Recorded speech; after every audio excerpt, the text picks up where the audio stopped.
Buenos días. El día de hoy les voy a presentar mi seminario acerca del virus de inmunodeficiencia humana, el cual es el agente causal del síndrome de inmunodeficiencia adquirida.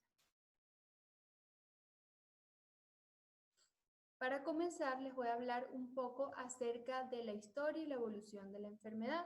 El SIDA es una enfermedad relativamente reciente, ya que fue reconocida por primera vez en 1981, cuando el Centro de Prevención y Control de Enfermedades de Estados Unidos detectaron 5 casos de neumonía por Pneumocystis carini, específicamente en varones homosexuales de Los Ángeles previamente sanos. Y asimismo reportaron 26 casos de sarcoma de Kaposi, igualmente en varones homosexuales de Los Ángeles y Nueva York. Poco tiempo después, a los meses, la enfermedad comenzó a describirse en adultos, hombres y mujeres adictos a drogas por vía parenteral y en pacientes receptores de transfusiones sanguíneas. A partir de este momento se comenzó a dilucidar que se trataba de una enfermedad que se transmitía por contacto sexual y por vía sanguínea. En 1983, el virus de inmunodeficiencia humana se aisló por primera vez. Se dice que quizás el virus ha estado presente por muchos años en las poblaciones africanas. En la última mitad del siglo XX, la prostitución, la apertura de fronteras, el tráfico político, el uso de agujas para inyecciones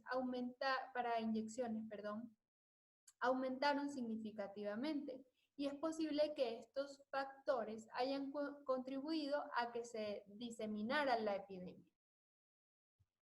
En 1984 se evidenció por fin que el VIH era el agente causal del SIDA.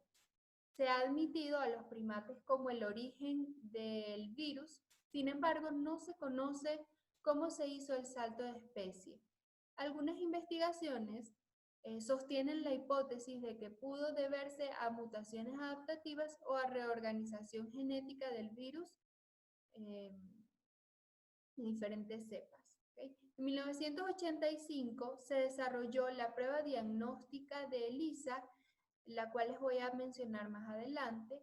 Esta prueba ha permitido conocer el avance de la enfermedad, de la epidemia, alrededor de todo el mundo.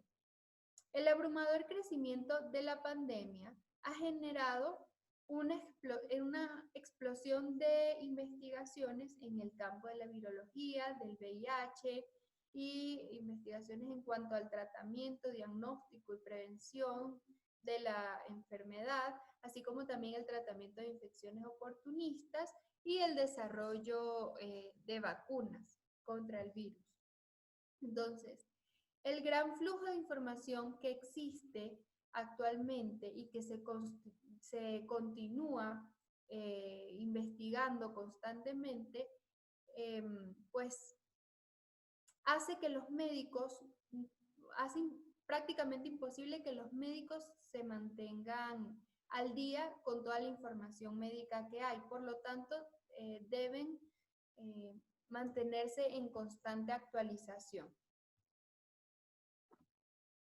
Bien, el agente etiológico del SIDA, como bien sabemos, es el virus de inmunodeficiencia humana, el cual forma parte de la familia de los retrovirus humanos o retroviridae.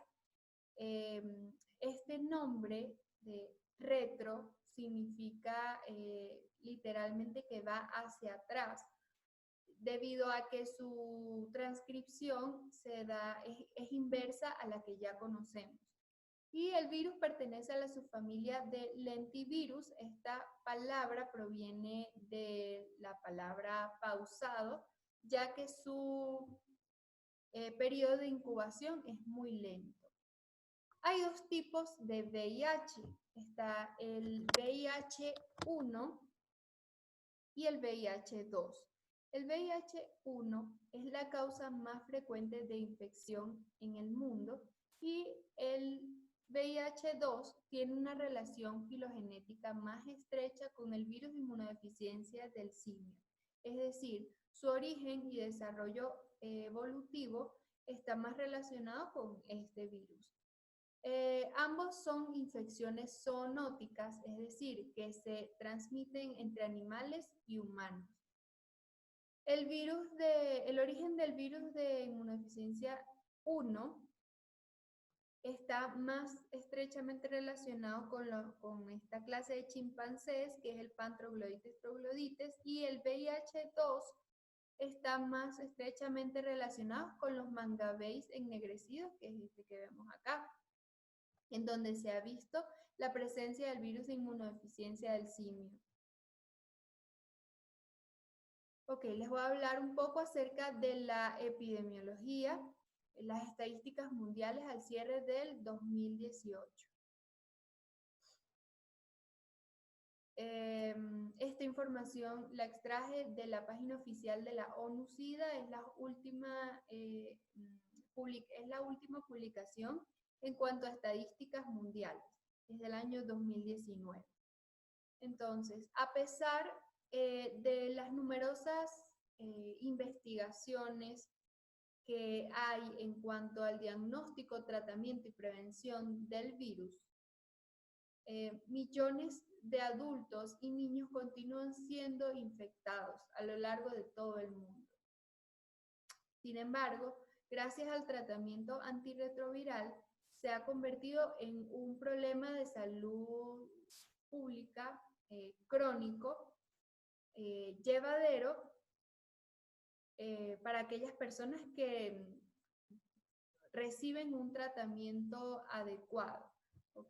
Que pueden llevar una vida saludable y prolongada. En cuanto a las personas que viven con el VIH, al cierre del 2018 habían 37.9 millones de personas, de las cuales 2/3 se encontraban se siguen encontrando en la región de África. ¿Sí? De estos 37.9 millones, 36.2 millones son adultos y 1.7 millones son niños menores de 15 años. Gracias a los grandes esfuerzos de las organizaciones internacionales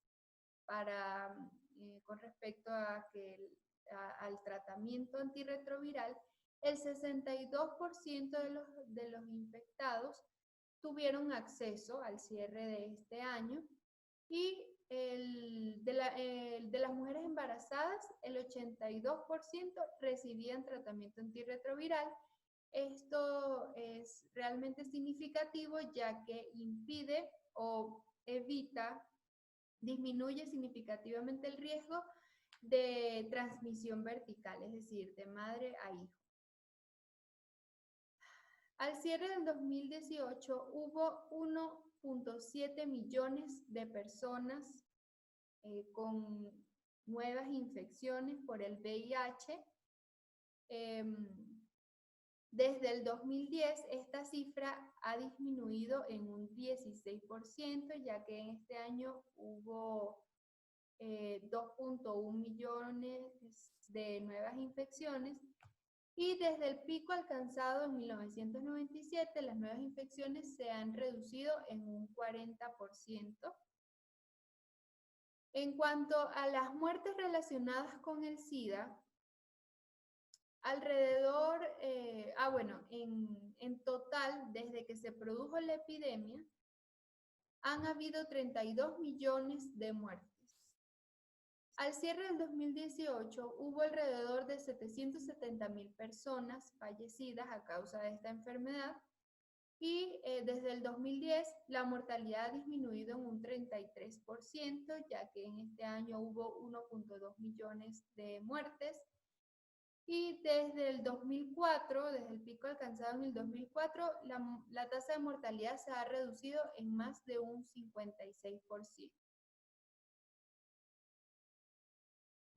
Bien, Acá les tengo las estadísticas de Venezuela. Las más actualizadas que encontré fueron del año 2016, igualmente de la página oficial de la ONU, SIDA.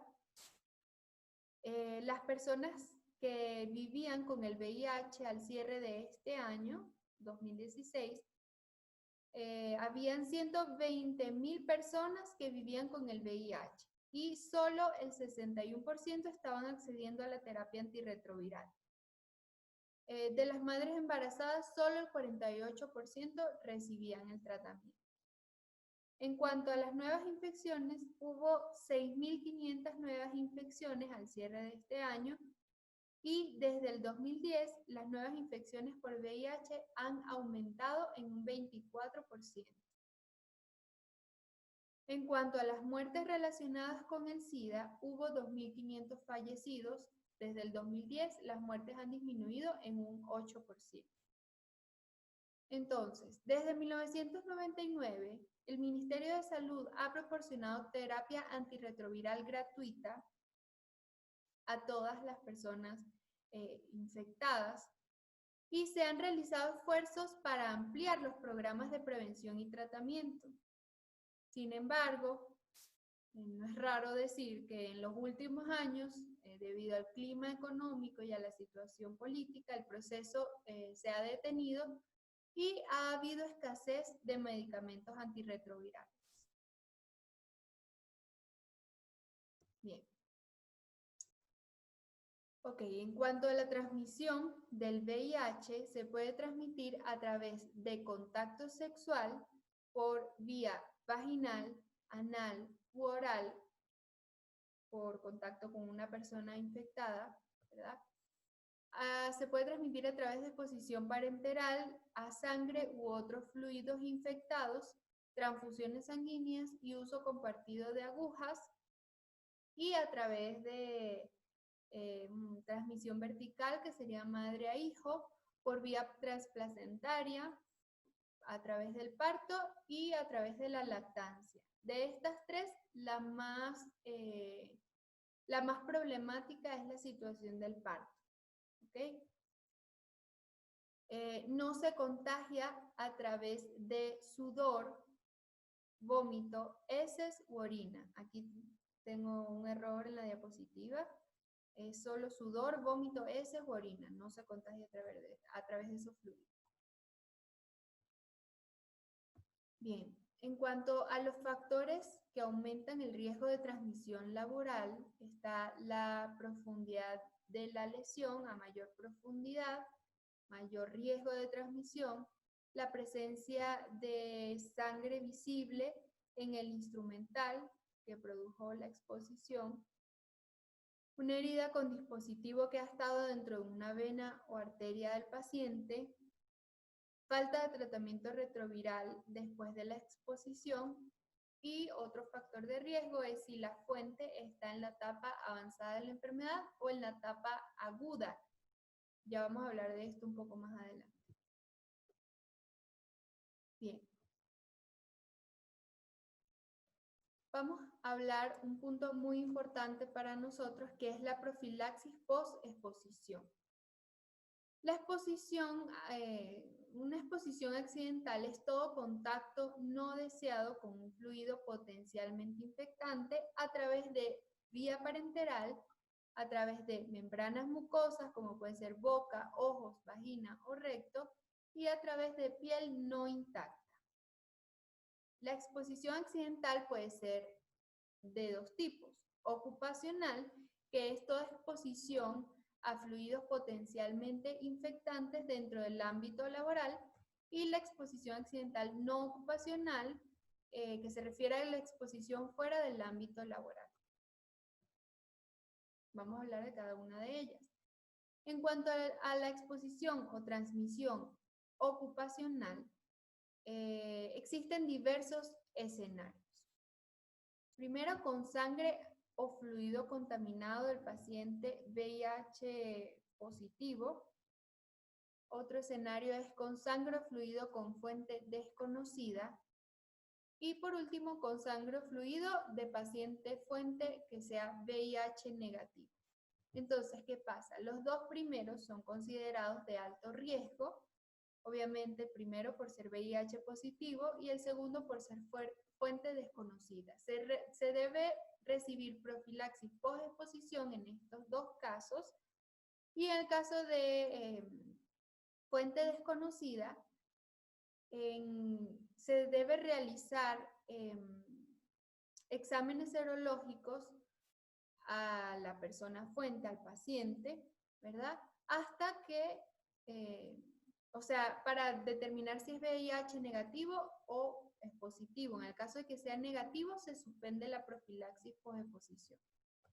Bien, entonces acá tenemos la conducta que debemos seguir. En heridas cutáneas, se debe realizar lavado con abundante agua y jabón, se debe dejar fluir la sangre y desinfectar con povidona yodada o clorexidina y cubrir con un apósito o una gasa estéril.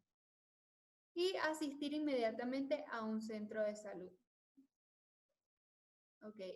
En salpicaduras a mucosas se debe realizar igualmente el lavado con agua abundante o suero fisiológico sin utilizar jabón.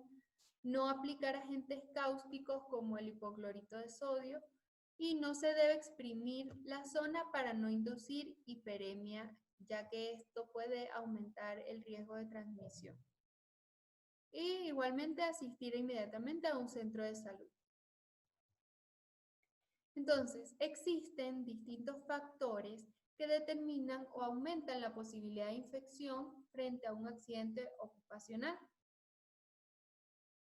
En cuanto al tipo de exposición, la que tiene mayor riesgo de transmisión es la vía percutánea. El riesgo es de 0.3, es decir,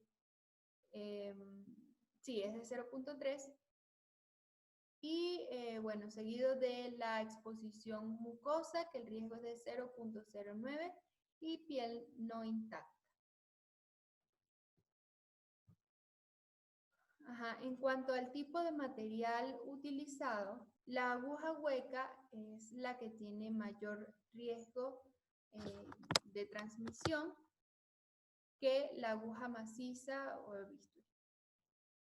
En cuanto a la profundidad del pinchazo, está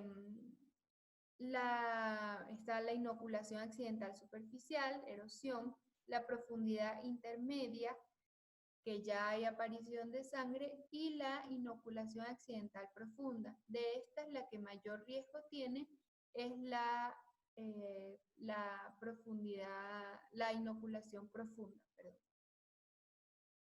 Bien, en cuanto a las características de la fuente, se debe conocer la situación serológica del paciente para determinar si es VIH positivo, o sea, en el caso de que sea una fuente desconocida, se debe realizar exámenes sanguíneos y, bueno, se debe medir la carga viral.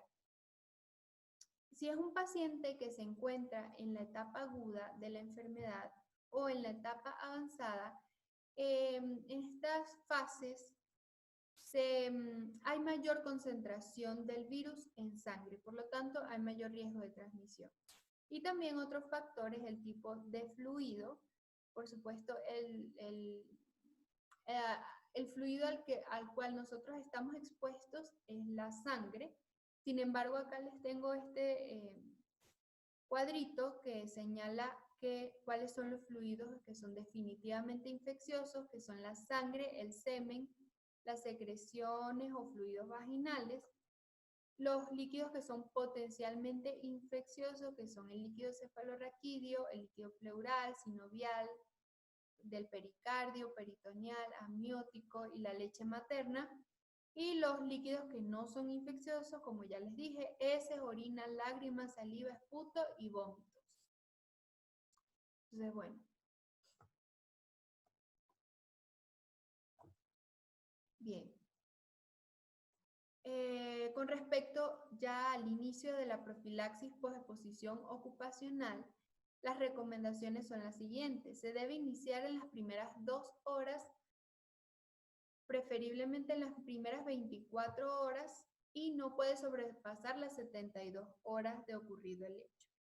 Si se confirma que la fuente es VIH negativo, se debe suspender la profilaxis y se debe realizar la profilaxis cuando el riesgo de transmisión es alto.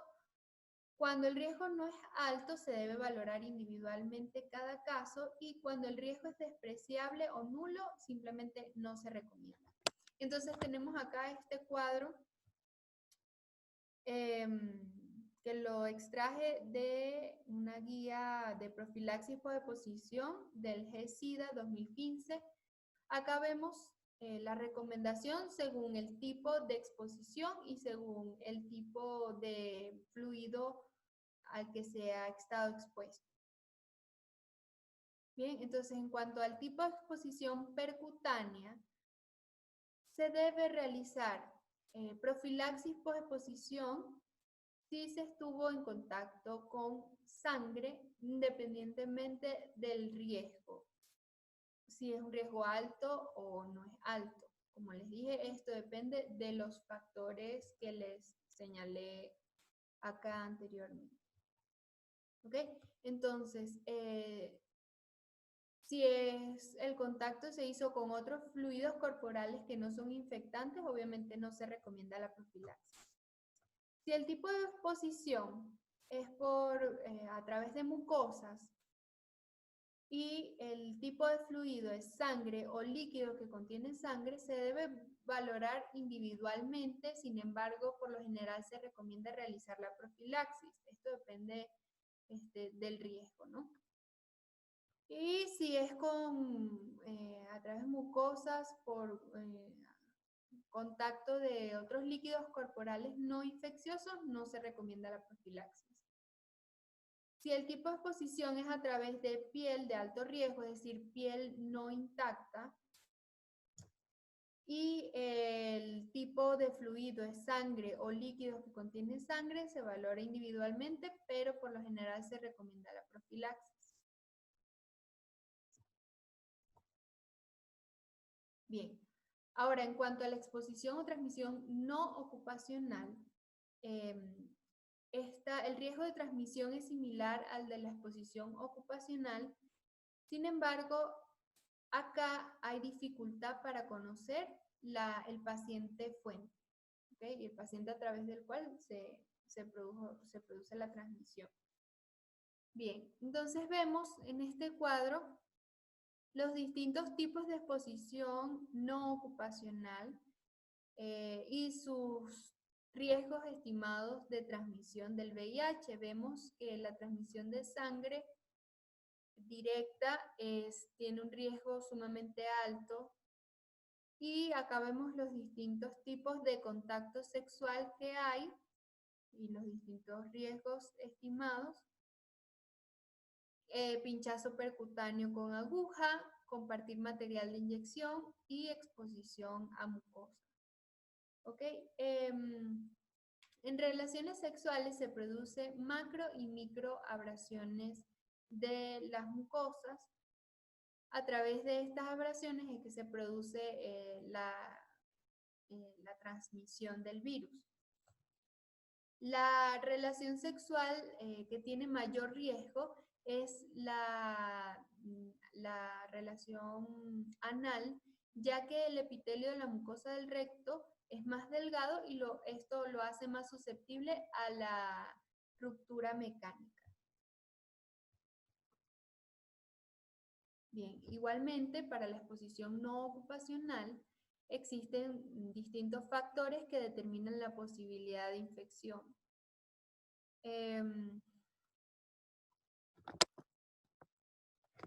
Como vemos acá, el tipo de exposición, que puede ser vía sexual sin preservativo o mal uso del mismo, exposición sexual traumática, como lo es el caso del abuso sexual.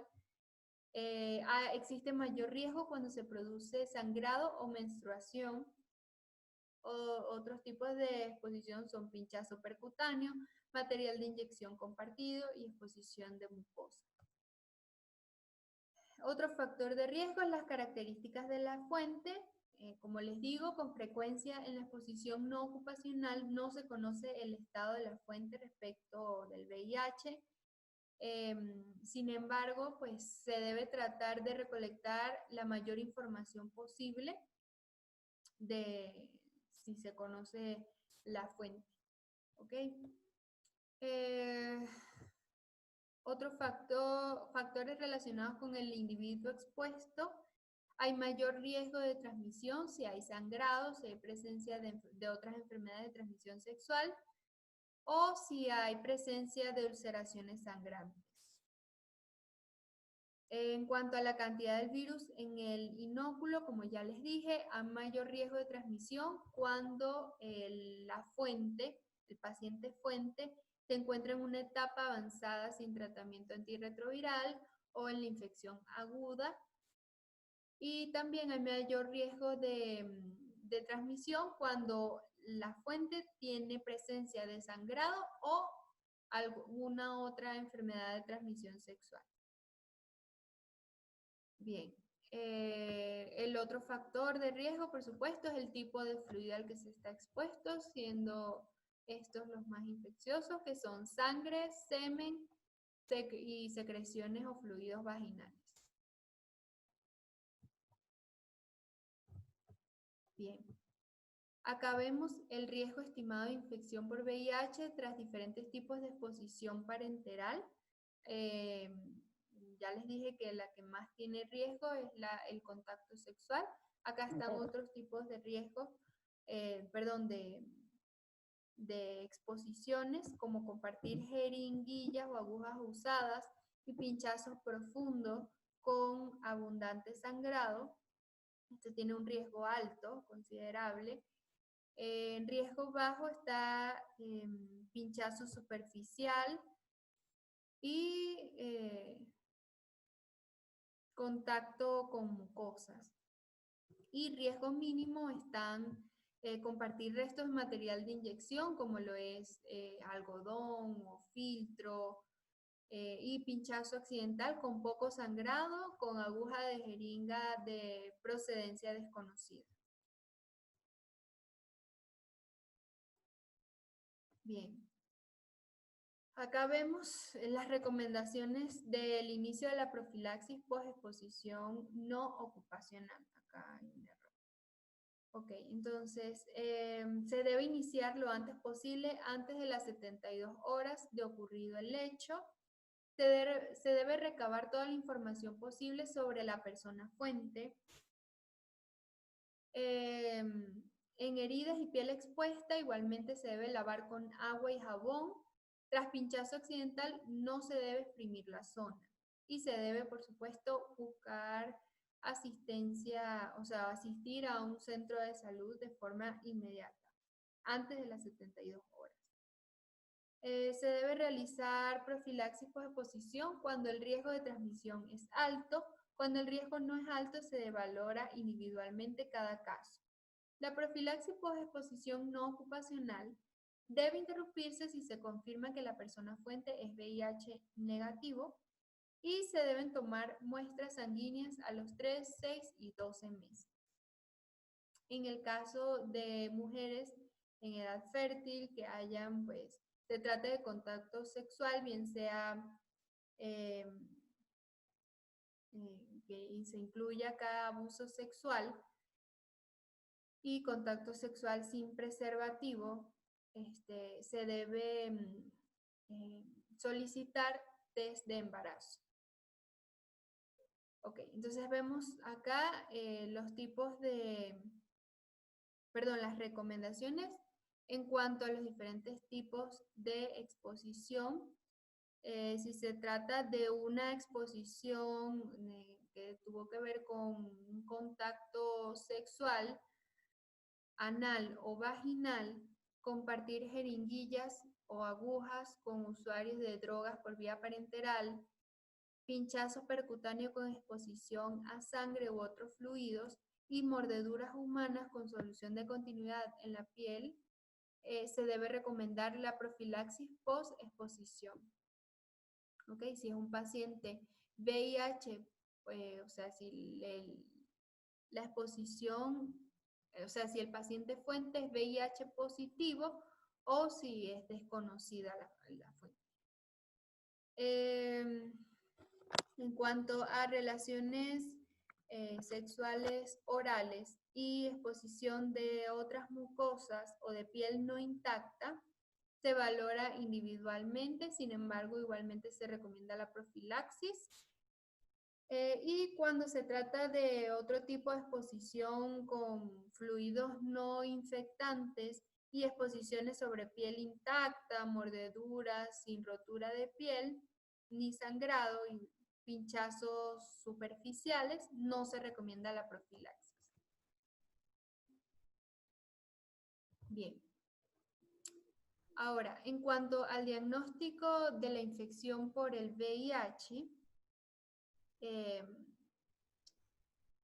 las distintas pruebas diagnósticas se basan en la detección directa del virus, en la demostración de anticuerpos o en ambos. Cabe destacar que los anticuerpos anti-VIH aparecen entre 2 a 12 semanas luego de la infección. Esto se denomina periodo de ventana. José Luis Castellanos describe este periodo como la etapa previa a la producción de anticuerpos anti-VIH, la cual varía de 3 a 6 semanas. Posterior a ella comienzan a aparecer estos y es a partir de entonces que el sujeto puede ser diagnosticado a través de exámenes serológicos. Él señala 3 a 6 semanas, pero hay otros autores que señalan de 2 a 12 semanas que tardan en aparecer los anticuerpos. La prueba sistemática para detectar individuos seropositivos más utilizada es la de inmunoabsorción ligada a enzimas, conocida como ELISA por sus siglas en inglés, la cual tiene una extraordinaria sensibilidad de aproximadamente 99.5%. Esta prueba es relativamente sencilla y puede obtenerse la muestra a partir de una gota de sangre, a partir de saliva, a partir de suero o plasma. Y bueno, arroja resultados positivos o reactivos, negativo o no reactivo y también indeterminado. Sin embargo, esta prueba diagnóstica es sensible a otros virus, por lo tanto puede presentar falsos positivos. Este resultado puede deberse a que el paciente tenga alguna enfermedad hepática o se haya vacunado recientemente o presente algún otro cuadro de infección aguda por otro virus. Por lo tanto, se debe realizar una prueba confirmatoria en caso de que dé positivo. Otras pruebas son las pruebas la prueba confirmatoria más utilizada es la de Western Blot, que es una prueba más elaborada, ya que requiere de una muestra sanguínea y de un laboratorio clínico especializado. Acá vemos otras pruebas, que es la PCR, que es la de, yo lo tengo anotado por acá, reacción de polimerasa en cadena, y hemocultivo, que estas pruebas son más sofisticadas y se realiza cuando se tiene dudas del diagnóstico arrojado por una prueba convencional o en casos de investigación. Y está también la prueba de ARN del VIH plasmático, que también es llamada prueba de carga viral, ya que esta mide la cantidad de virus en sangre. Por lo tanto, esta prueba puede identificar la presencia del virus 9 días después de que se haya producido el primer contacto. Es utilizada cuando es muy posible que se haya producido la infección recientemente. Y bueno. Entonces, bueno, vemos acá en el caso de un paciente que asista a consulta y que nosotros tengamos sospechas de infección, esto es lo que debemos realizar, el protocolo que debemos seguir. Lo primero es indicarle al paciente que se realice una prueba de ELISA, ¿ok? Si arroja no reactivo, se descarta el diagnóstico y si es positivo, se debe repetir. Entonces, si el resultado de la segunda prueba es negativo, se descarta infección por VIH. Y si es positivo, se debe realizar la prueba confirmatoria de Western blot, que si arroja positivo, evidentemente el paciente presenta infección por el VIH. De aquí radica la importancia de la historia clínica. ¿Ok?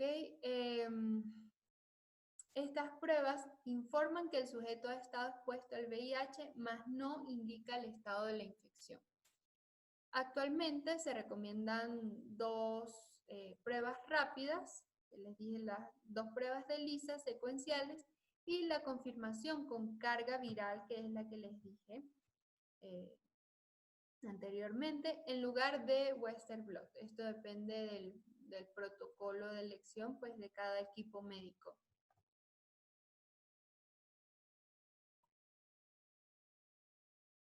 Ok. Bien. Ahora les hablaré acerca de la patogenia, la forma en cómo el virus se replica en el organismo y afecta a las células del sistema inmunológico. Debemos saber que el virus está constituido por dos cadenas ARN monocatenarias y presenta una cápside que está alrededor del material genético, lo encapsula.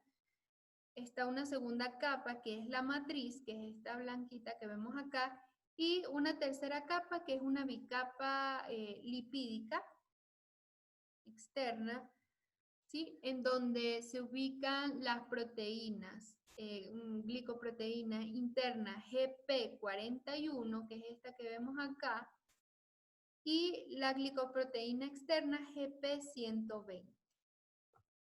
Asimismo, en su interior contiene tres enzimas súper importantes para el proceso de replicación, que son la integrasa, la proteasa y la transcriptasa inversa. Ok, es importante que recuerden estas estructuras que les acabo de mencionar porque a continuación les voy a explicar cómo se da el proceso de replicación del virus. Entonces, la célula blanco del virus son aquellas células que presenten receptores en su superficie denominados CD4. Por lo tanto, la principal célula que ataca el virus son los linfocitos T CD4, que como vemos acá, ellos presentan en su superficie los receptores CD4 a donde se acopla el virus y presenta también unos correceptores llamados CCR5 y CXCR4, los cuales también son importantes para que se dé la fusión del virus. Esto se los voy a explicar más adelante. El virus también afecta a otras células que también presentan receptores CD4, como lo son las células dendríticas, las células de Langerhans, los monocitos y los macrófagos. Entonces, bueno, como bien sabemos, el virus produce un estado de inmunodeficiencia. Y bueno, debemos saber cuál es la importancia de los linfocitos TCD4. Estos son unos subtipos de linfocitos, los cuales su función es establecer y maximizar las capacidades del sistema inmunológico. Ellos están involucrados en la activación y dirección de otras células inmunitarias como lo son las natural killer, los linfocitos B, los macrófagos, los linfocitos citotóxicos TCD8, ¿ok? Y ellos también inducen factores de crecimiento a las células linfoides. Entonces son sumamente importantes para dirigir las actividades del sistema inmunológico. ¿Ok? Bien, ahora vamos a hablar acerca del mecanismo de replicación del virus, el cual se da a través de distintas etapas. Yo les coloqué acá un video que descargué que me pareció súper didáctico para entender el mecanismo de replicación.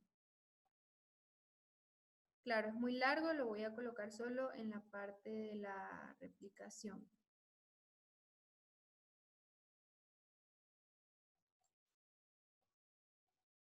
Bien, les voy a explicar cómo se da la replicación, cómo el virus ataca las células, los linfocitos TCD4. La primera etapa consiste en la unión o adhesión del virus TCD4. Esta etapa requiere la presencia de los receptores CD4 y de los correceptores CCR5 y CXCR4. Entonces, lo primero que ocurre acá es que a medida que el virus se acerca a los receptores, ¿verdad? La glicoproteína GP120, que es la que les dije que estaba en la capa externa, se va a unir a, bueno, y también la GP41 se unen a estos receptores de superficie. Entonces, la glicoproteína GP120 se une al receptor CD4 y este proceso se denomina acoplamiento. Entonces, esto induce un cambio conformacional que permite que la glicoproteína interna GP41 se una con los correceptores CCR5, ¿verdad? Y esto da lugar al cambio conformacional, ¿ve? Y a la segunda etapa que corresponde a la fusión de la envoltura con la membrana de la célula diana, que sería el linfocito. Entonces acá vemos cómo el virus pierde ya completamente la estructura morfológica que lo caracteriza, se fusiona y de esta manera el material genético del virus ingresa al linfocito. Entonces, en este momento la matriz y la nucleocápside se degradan y quedan libres las dos cadenas de ARN y las enzimas integrasa, proteasa y transcriptasa inversa que cumplen el papel protagónico de las etapas siguientes. Entonces, a partir de este momento inicia la tercera etapa, que es la síntesis del ADN viral, en donde la transcriptasa inversa, pues, es la que realiza el proceso de transcripción. Esto que ellos muestran acá son los sitios catalíticos en donde se da el proceso. Entonces, bueno, a partir de nucleótidos de la célula huésped, se sintetiza, se transcribe, o sea, se sintetiza el ADN viral, como vemos acá en el proceso. Esto todo se da por acción enzimática. Del ARN viral se obtiene una doble hélice de ADN, como vemos acá. Esta se denomina provirus o ADN modelo, la cual sirve como molde para la síntesis del ARN viral. Entonces, a partir de este momento se da inicio a la cuarta etapa, que es la integración, en donde la integrasa lleva esta doble cadena, esta doble hélice de información genética, o sea, de ADN, al interior del núcleo y la lleva y la integra al genoma de la célula diana Y es aquí como se produce un genoma nuevo. Entonces, en este momento ya la célula contiene la información genética del virus. Entonces, a partir de este momento inicia la quinta etapa, que es la síntesis de los viriones hijos. Se da el proceso como en una célula normal de transcripción y traducción de las proteínas. Entonces, bueno, en este momento la ARN polimerasa de la célula huésped sintetiza un ARN mensajero a partir del nuevo genoma que contiene la información del virus. Este ARN mensajero se transporta al citoplasma, a los ribosomas, al retículo endoplasmático rugoso, en donde se sintetizan las cadenas de proteínas de la envoltura viral, las cuales emergen del retículo endoplasmático rugoso y se dirigen a la superficie. Ok. En donde se encuentran también otras proteínas de la envoltura y se unen. ¿Okay? Al mismo tiempo, otros ARN mensajeros se dirigen igualmente a los ribosomas y acá se sintetizan grandes cadenas polipeptídicas que son esenciales para la estructura del virus y se dirigen igualmente a la superficie en conjunto con dos cadenas de ARN y se encuentran con las proteínas de la superficie y es allí donde emerge el virión. El virión es la unidad estructural del virus o la partícula vírica ya completa y infecciosa como tal. ¿Ok? Entonces, sin embargo, acá el virión todavía está inmaduro porque las cadenas que se encuentran en su interior requieren ser cortadas. Esta opción se da por la proteasa, requieren ser cortadas en sus partes individuales, características del ya el virus maduro como tal. Entonces es aquí, en este momento, cuando ya el virus está completamente formado y está dispuesto a infectar otras células. Entonces, cada VIH se multiplica billones de veces y es de esta forma como pues afecta los linfocitos. Bien. Ahora les voy a hablar sobre el tratamiento. La atención integral del paciente con VIH debe incluir el diagnóstico oportuno y debe vincularse a la persona al sistema de salud y mantenerse en el servicio. Y se debe iniciar el tratamiento antirretroviral y el objetivo final es lograr la supresión de la carga viral. ¿Ok?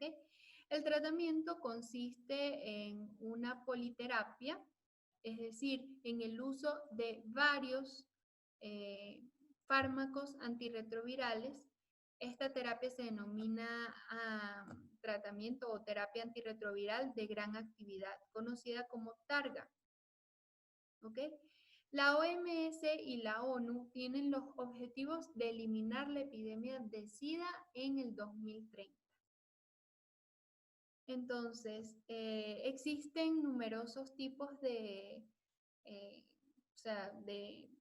antirretrovirales. Yo les voy a mencionar las clases principales, que son los inhibidores nucleócidos de la transcriptasa reversa, inhibidores no nucleócidos de la transcriptasa reversa, inhibidores de la proteasa, inhibidores de fusión, antagonistas de CCR5 y los inhibidores de la integrasa.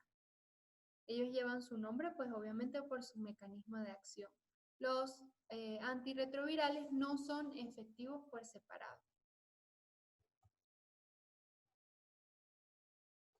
Bien. Ok, entonces acá tenemos el inicio del tratamiento antirretroviral. Ellos, pues, se debe iniciar el tratamiento en toda persona de cualquier edad portadora del virus, independientemente del estado clínico y del recuento de CD4. El tratamiento antirretroviral es urgente en enfermedad avanzada y cuando los linfocitos CD4 están por debajo de 350 milímetros cúbicos. El objetivo del tratamiento antirretroviral es reducir la carga viral a niveles indetectables y reducir la tasa de mortalidad y de transmisión. Entonces, el TAR estándar consiste en la combinación de al menos 3 medicamentos. Acá vemos este cuadro en donde se describe las pautas de tratamiento para adultos, incluyendo embarazadas. Estos son para pacientes que van a recibir el tratamiento por primera vez. ¿Okay? Entonces vemos hombres y mujeres que no estén en edad fértil o que usan terapia anticonceptiva, que no desean tener hijos. Este es el esquema preferente. Estas son, yo lo tengo anotado por acá porque los nombres son complejos, tenofovir, lamivudina y dolutegravir, que estos dos primeros son inhibidores de la transcriptasa y esta es un inhibidor de la integrasa. Este es el esquema alternativo. Y para mujeres en edad fértil o que no usan terapia anticonceptiva, esta es la terapia recomendada, que es parecida a la anterior, solo que no incluye dolutegravir, sino efavirenz, que es un inhibidor de la transcriptasa, un inhibidor no nucleósido de la transcriptasa. Para mujeres embarazadas, este es el esquema preferente y el esquema alternativo. Ok, esto es el esquema a seguir para aquellos pacientes adultos que requieran reiniciar el tratamiento, y estas son las pautas de tratamiento en niños por primera vez y si son niños que van a reiniciar el tratamiento. Para niños menores de 6 años se recomienda abacavir, que es un inhibidor de la transcriptasa inversa, o sidobudina, que es bastante común, igualmente es un inhibidor de la transcriptasa inversa, en conjunto con lamivudina. Y bueno, este es el esquema alternativo, y para niños mayores de 6 años se recomienda abacavir más lamivudina y dolutegravir.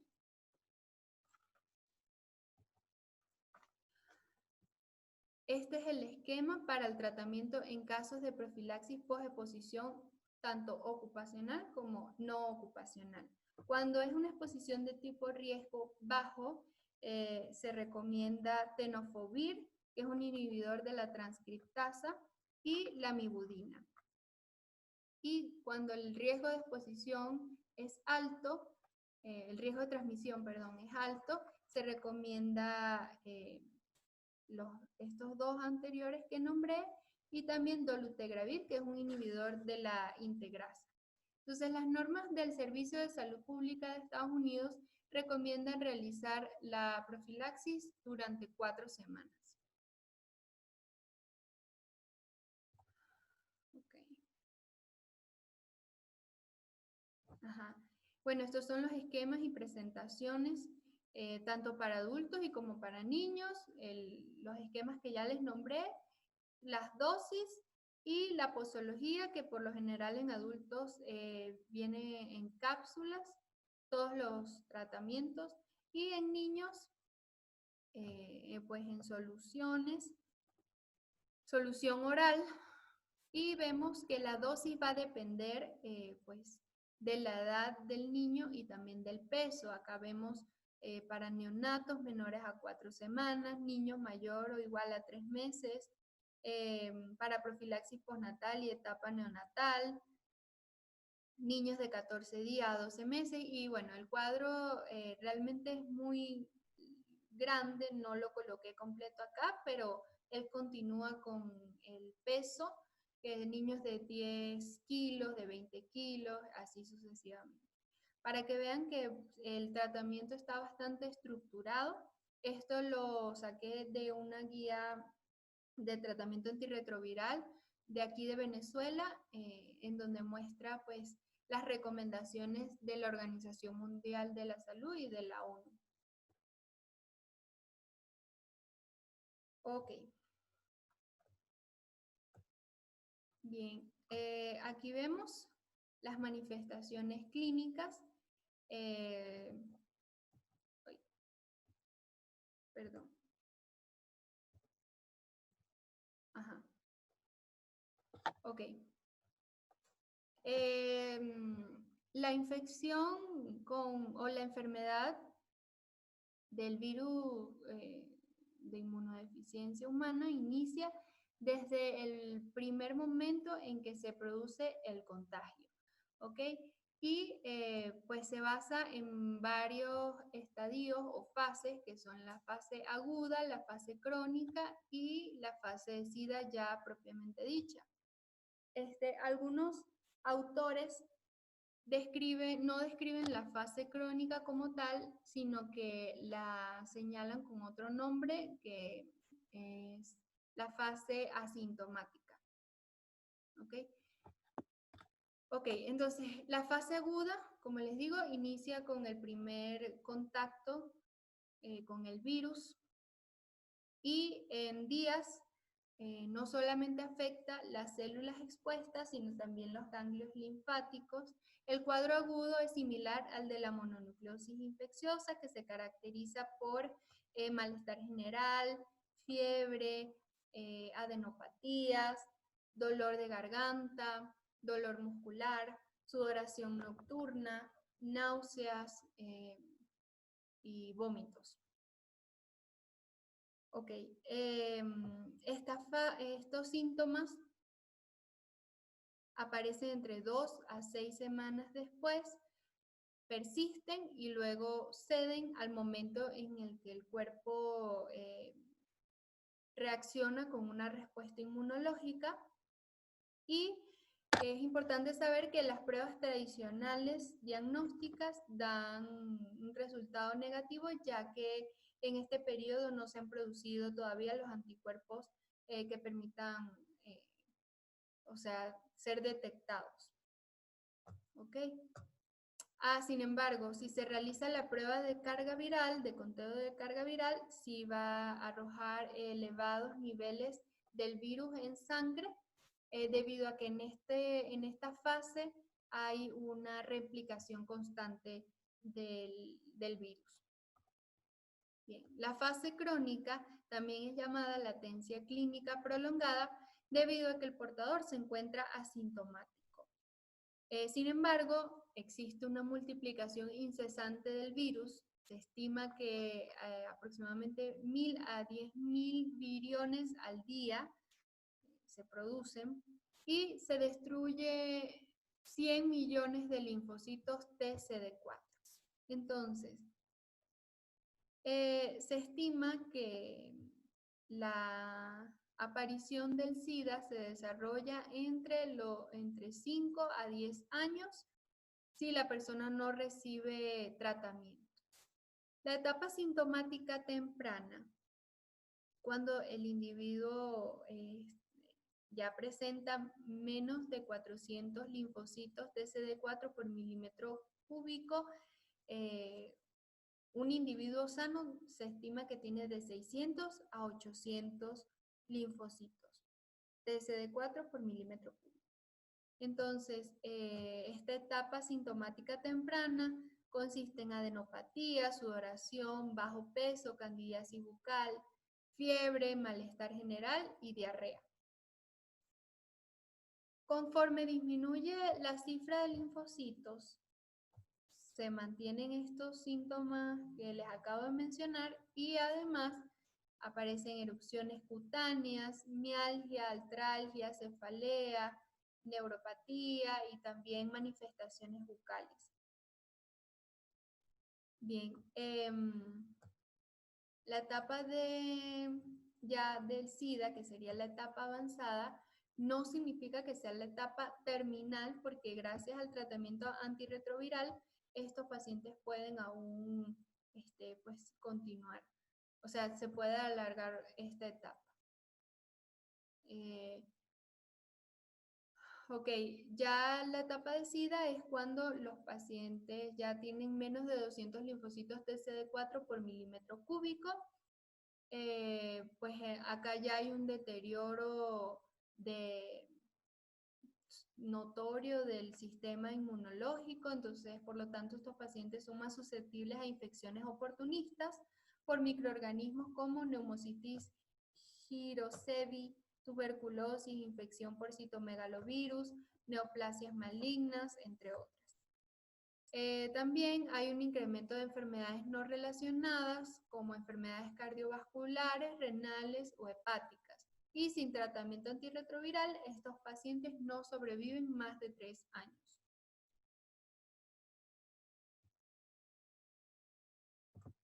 Ok. En cuanto a las manifestaciones clínicas en niños, el virus de inmunodeficiencia humana se presenta en los pacientes pediátricos mediante dos formas. Puede tener un inicio precoz, la enfermedad, en donde los síntomas aparecen en los pocos meses después del nacimiento del niño y el cuadro se caracteriza por encefalopatía, neumonía y síndrome de desgaste, que consiste en falla de crecimiento, fiebre, hepatoesplenomegalia, diarrea, pérdida de peso y también infecciones bacterianas recidivantes. Por lo general, estos niños ya presentan la etapa de SIDA a los 12 meses de edad y fallecen antes de los 3 años. La otra presentación es el inicio lentamente progresivo, en el cual los síntomas se manifiestan con más lentitud. Y bueno, este cuadro se caracteriza igualmente por neumonía intersticial linfoidea, linfadenopatías, hipertrofia parotidia, infecciones bacterianas, entre otras, muchas otras manifestaciones y enfermedades oportunistas. Debido a que el sistema inmunológico de los niños no está completamente, o sea, no está inmaduro, por lo tanto la enfermedad tiene un progreso mucho más rápido y más agresivo. Entonces, durante etapas de crecimiento acelerado, la infección ocasiona complicaciones no solo por inmunosupresión, sino por alteración del crecimiento físico y neurológico. Bien, acá vemos la clasificación de la infección por VIH propuesta por el Centro de Prevención y Control de Enfermedades de Estados Unidos. Esta clasificación combina el conteo CD4 y las manifestaciones clínicas y permite agrupar o ubicar los pacientes en una de estas 9 categorías que vemos acá, que es A1, B1, C1, A2, B2, C2, A3, B3 y C3. Entonces, como vemos acá en la tabla, el conteo de CD4 puede ser mayor a 500, que sería el estadio 1, de 200 a 500, que sería el estadio 2, y menos de 200, que sería el estadio 3. Entonces, las manifestaciones clínicas pueden ser agrupadas en 3 categorías. La categoría A Se trata de una infección pues, asintomática o de síntomas leves de corta duración, no recurrentes y que se den ante tratamientos convencionales. Perdón. Se trata de una infección asintomática por VIH, donde hay linfadenopatía generalizada persistente y síndrome retroviral agudo, que sería la infección aguda por el VIH. La categoría B consiste en la presencia de síntomas más severos, pero aún controlables a mediano o corto plazo con tratamientos convencionales y que tardan un poco más en reincidir. Acá pues los síntomas comunes son angiomatosis basilar, leucoplasia pilosa, candidiasis oral o vaginal recurrente, displasia cervical, síndrome de desgaste y bueno, todos estos más que vemos acá. Y en la categoría C, pues ya obviamente en una etapa, pues ya las manifestaciones clínicas son muy severas y pues son candidiasis traqueal, bronquial o pulmonar y también esofágica, criptocosis extrapulmonar, criptosporidiasis con diarrea de más de un mes, infección por citomegalovirus de un órgano diferente al del hígado, vaso o ganglios linfáticos, encefalopatías, sarcomas de Kaposi, tuberculosis extrapulmonar, toxoplasmosis cerebral, bueno, entre otros.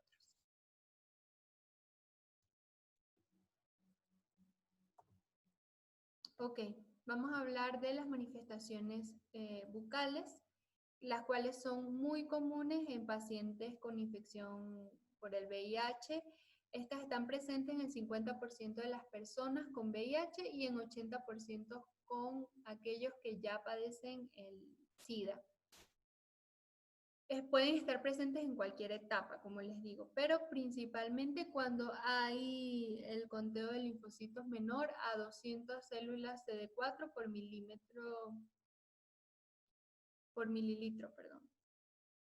O más de 3.000 copias de ARN viral por mililitro.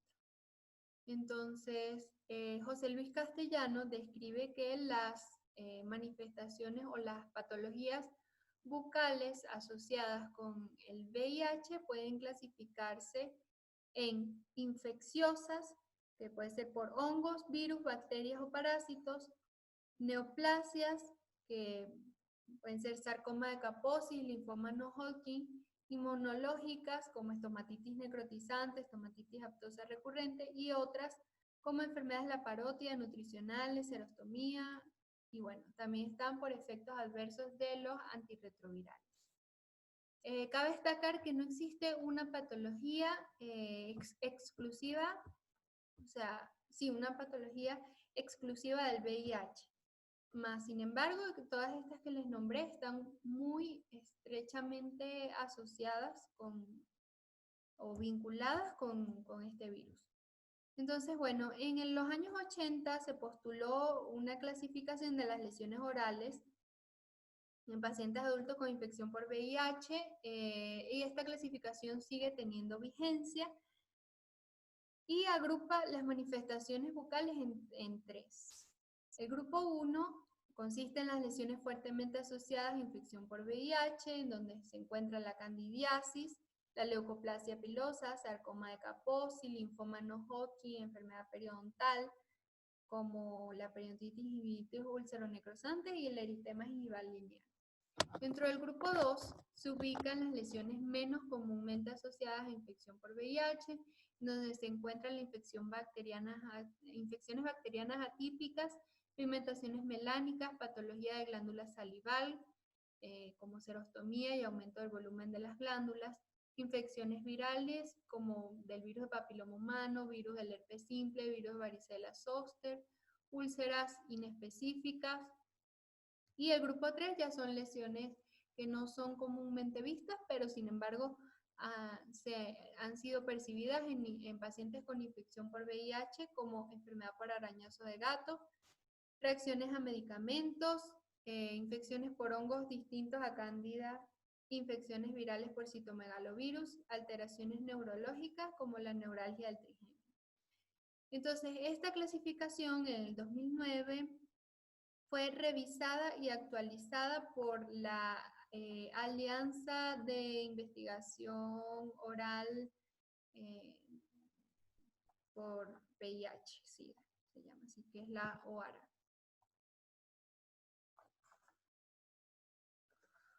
Ok, entonces vemos, esta es la clasificación que les digo que fue revisada y actualizada por la OARA, en donde, o sea, es la misma clasificación de los 80, sin embargo, pues la clasificaron las manifestaciones bucales según su etiología, color, carácter, localización, síntomas y diagnóstico, bien sea clínico o por biopsia. Entonces, bueno, les voy a hablar a continuación acerca de, pues, de las manifestaciones orales más comunes, de acuerdo a las dos clasificaciones que les dije, que las de José Luis Castellano, que era esta, infecciosas, neoplásicas, inmunológicas, ¿verdad? Y también en base a esta clasificación, o sea, es que esas patologías también están inmersas en esta clasificación, ¿ok? Entonces, vamos a hablar primero de las manifestaciones bucales de origen infeccioso, como lo es la candidiasis bucal, la cual es la infección oportunista de mayor prevalencia. La especie más frecuente es la Candida albicans, sin embargo, se han aislado otras especies de Cándida, pues puede ser sugerente a infección por VIH en pacientes sin condiciones predisponentes. Y por lo general se presenta con cuentas CD4 debajo de 300 linfocitos por mililitro. Ajá. Bueno, los tres tipos, las tres manifestaciones más comunes de cándida en la cavia bucal son las siguientes. Pseudomembranosa, que consiste en placas blanquecinas o cremosas que dejan un fondo eritematoso, usualmente vistas en el dorso de la lengua, en la cara interna de las mejillas, paladar duro y blando y en la mucosa bucal. Está la candidiasis eritematosa, que consiste en máculas eritematosas planas de diferentes tamaños, la cual los pacientes describen una sensación de quemadura.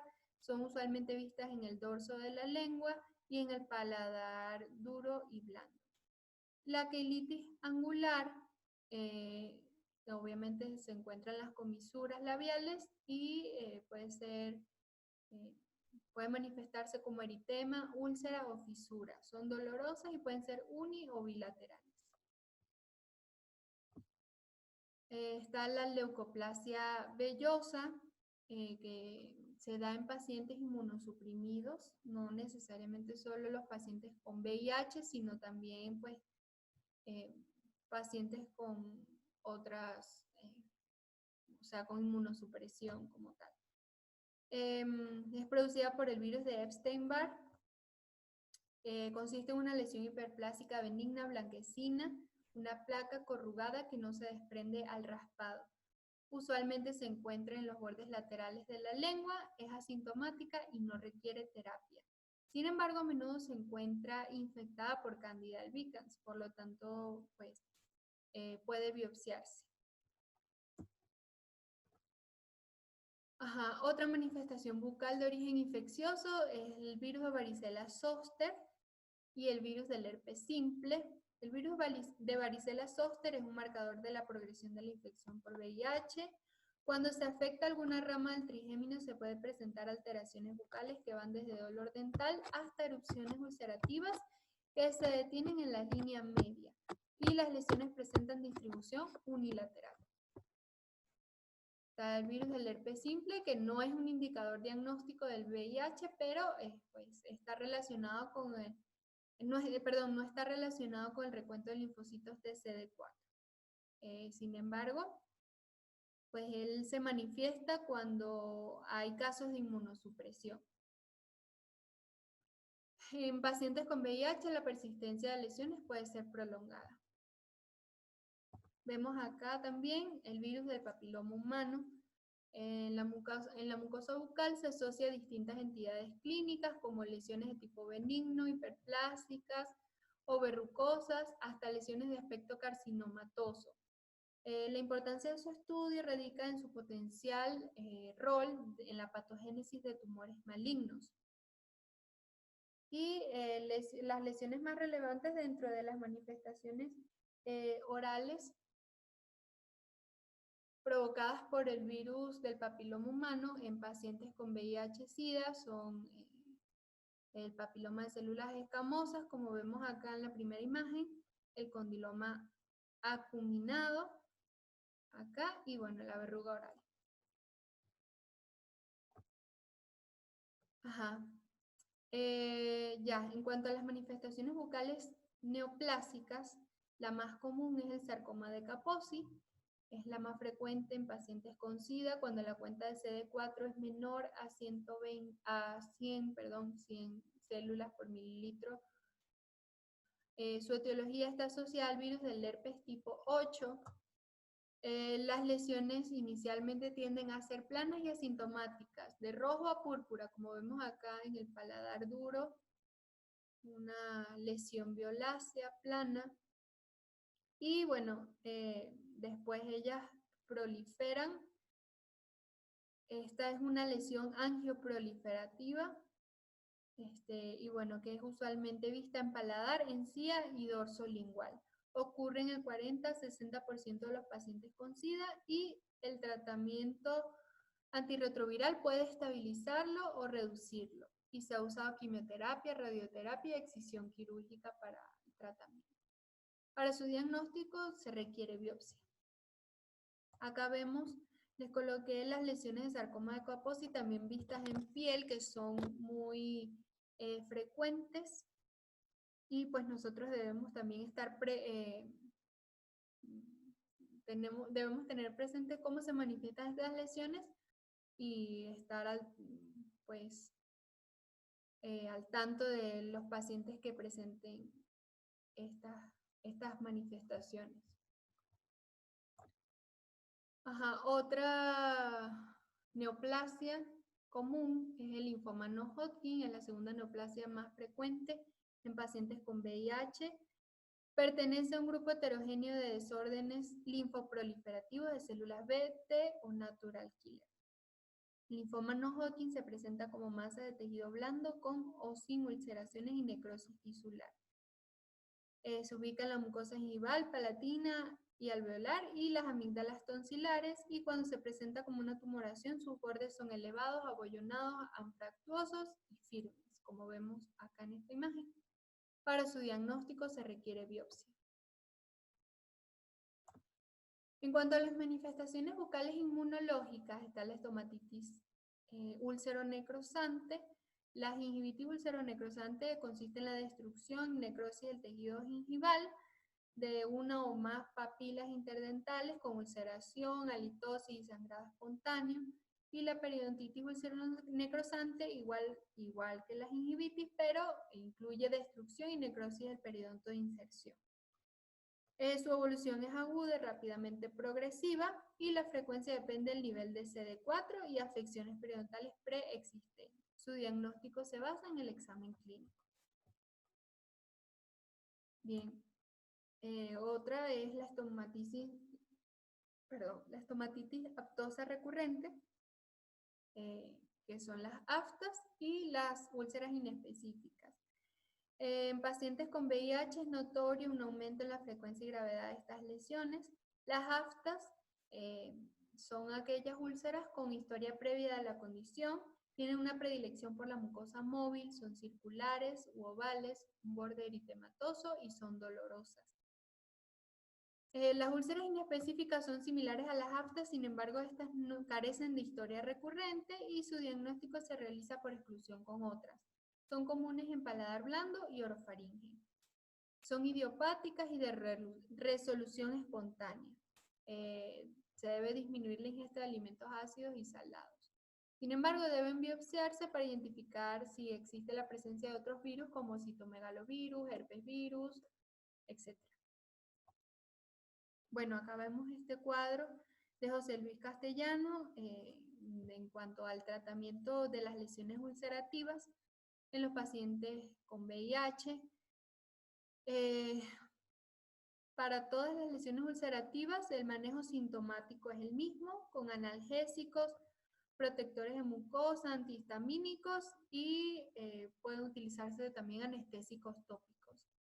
Para infecciones por herpes simple se recomienda aciclovir de 200 a 400 miligramos 5 veces al día durante 7 días. Y bueno, están otras opciones. Para infección por virus o varicela zoster, aciclovir igualmente. Úlceras recurrentes, este autor recomienda esteroides tópicos y ungüentos. Y úlceras recurrentes mayores e inespecíficas de gran tamaño, también esteroides, pero sistémicos como la prednisona. Y bueno, acá vemos el tratamiento de la candidiasis orofaríngea, que consiste pues en la administración de antimicóticos como fluconazol, clotrimazol, miconazol, que vienen en cápsulas, tabletas, suspensión, y bueno, su vía de administración oral y tópica. Y aquí vemos las dosis en las que deben ser pues administradas. Antes de iniciar la terapia antifúngica, debe evaluarse si hay interacción farmacológica con el tratamiento antirretroviral. Esto es muy importante. Entonces, toda prescripción de medicamentos tópicos, orales o por otras vías de administración por parte del odontólogo requieren la interconsulta del médico tratante por las interacciones medicamentosas con el tratamiento antirretroviral y los efectos adversos. Bien. También están las manifestaciones bucales por efectos adversos de los antirretrovirales. De acuerdo al tipo de fármaco, se dan diversos efectos o efectos adversos. Por ejemplo, los análogos de nucleócidos, los efectos adversos pueden ser hiperpigmentación, xerostomía, caries dental, eritema multiforme, reacción liquenoide. Los no análogos de nucleócidos está eritema multiforme, úlceras orales, digeusia, xerostomía. Y los inhibidores de proteasa, keilitis, eritema multiforme y bueno, entre otros. Casi todos los grupos antirretrovirales usados en la actualidad han presentado eventos adversos en la cavidad bucal. Bien, en cuanto al manejo odontológico, debemos tener presente que todos los pacientes VIH positivos tienen derecho a recibir atención integral, oportuna y adecuada sin discriminación. En la atención de personas con VIH-Sida, como cualquier otro paciente, es obligatoria la confidencialidad de su estado serológico y de todos sus datos personales.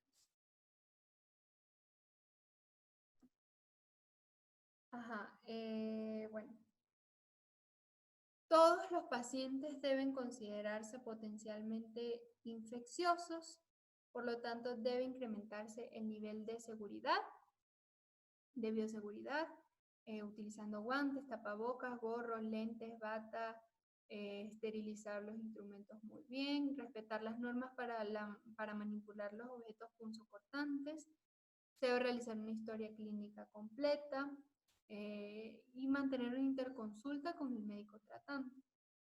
Para aquellos pacientes VIH asintomáticos y en etapa temprana, puede recibir atención odontológica sin riesgo.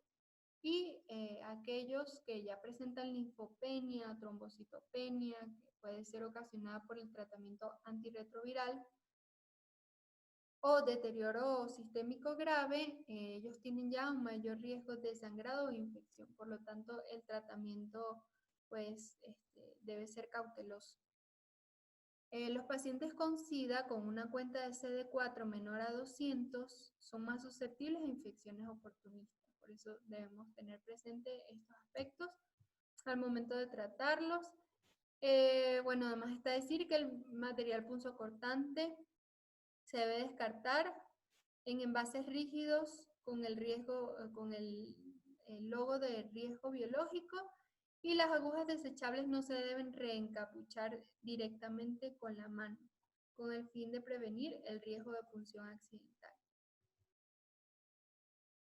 El papel del odontólogo consiste en la identificación, diagnóstico y manejo de las manifestaciones bucales asociadas y debe realizar procedimientos preventivos para eliminar o reducir la incidencia y la gravedad de las complicaciones orales. Debemos tener en cuenta ciertas consideraciones farmacológicas, ya que algunos de los fármacos empleados pueden provocar reacciones adversas. Por ejemplo, el paracetamol y la acidobudina, que es un antirretroviral que inhibe la transcriptasa, se intensifica, o sea, cuando se usan de manera combinada, se intensifica la anemia y la trombocitopenia inducida por este antirretroviral. Y debe evitarse los AINES, como el ácido acetilsalicílico principalmente, en pacientes con trombocitopenia. Bueno, este cuadro pues indica cómo debe ser el tratamiento odontológico de estos pacientes de acuerdo al conteo de las células CD4. Si es un paciente que tiene más de 200 células por milímetro cúbico y no tiene síntomas clínicos y un bajo conteo de carga viral, el tratamiento, bueno, se puede realizar tratamientos de rutina, control de placa bacteriana, procedimientos periodontales, atención de caries, tratamientos endodónticos, exodoncias y biopsias sin problema. Sin embargo, debe siempre mantenerse la interconsulta con el médico tratante y contar con exámenes de laboratorio. Cuando se trata de un paciente CD4 menor a 2, cuando se trata de un paciente con CD4 menor a 200 y con carga viral alta y que presenta manifestaciones clínicas por inmunosupresión, la consulta pues debe ser más cautelosa. La consulta de seguimiento debe ser cada 3 a 6 meses, deben aplicarse tratamientos preventivos como topificación de flúor, atención de caries. Bueno, pueden colocarse prótesis removibles, se deben diferir tratamientos periodontales complejos y solo se realizan tratamientos de urgencia. En cuanto, algo importante de resaltar es que para procedimientos que puedan causar sangrado y bacteremia se requieren interconsultas con el médico para determinar profilaxis antibióticas para la prevención de la endocarditis bacteriana y otras afecciones. Bueno, ya para finalizar, pues como dato curioso, les coloqué acá algunos famosos portadores del VIH, como Freddie Mercury, que falleció a causa de la enfermedad, Gia Carangi, que fue la primera supermodelo, y su historia realmente es muy triste, ya que ella estaba inmersa en el mundo de las drogas y en una vida de excesos. Entonces, pues a causa del SIDA, a sus 26 años, falleció.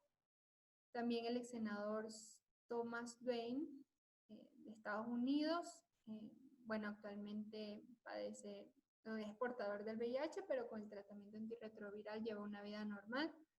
Héctor Lavoe, que también estaba inmerso en el mundo de las drogas, falleció. Y Charlie Sheen, que es portador del VIH y bueno, actualmente pues vive con el tratamiento antirretroviral sin problema.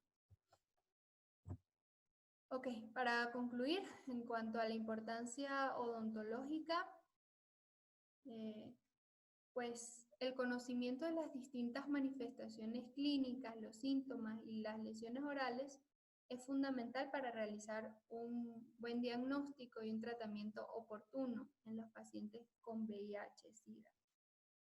Así como también realizar una sospecha diagnóstica en caso de desconocimiento de la enfermedad inmunosupresora y además monitorizar el éxito o fracaso de la terapia antirretroviral. ¿Okay? la importancia odontológica radica en eso, en que nosotros podemos incluso ser los primeros en evidenciar la enfermedad en aquellos pacientes en los que no sepan que conviven con el virus. Debemos tener muy presente cuáles son las manifestaciones clínicas más comunes asociadas a esta enfermedad. Y bueno, pues como les dije acá, para la lucha contra el VIH es necesario romper paradigmas. Son pacientes que tienen el completo derecho de la atención en cuanto a todos los servicios de salud. Y bueno, gracias a todo los avances que han habido en cuanto a tratamiento, diagnóstico y prevención, es un problema de salud crónico llevadero, que si los pacientes llevan un tratamiento adecuado pueden llevar una vida normal y prolongada. Debemos evitar la discriminación a estos pacientes. Y bueno, la bioseguridad no es una moda, debemos implementarla con todos los pacientes independientemente de si se sepa su estado serológico o no. Así sean pacientes VIH negativos, son las mismas,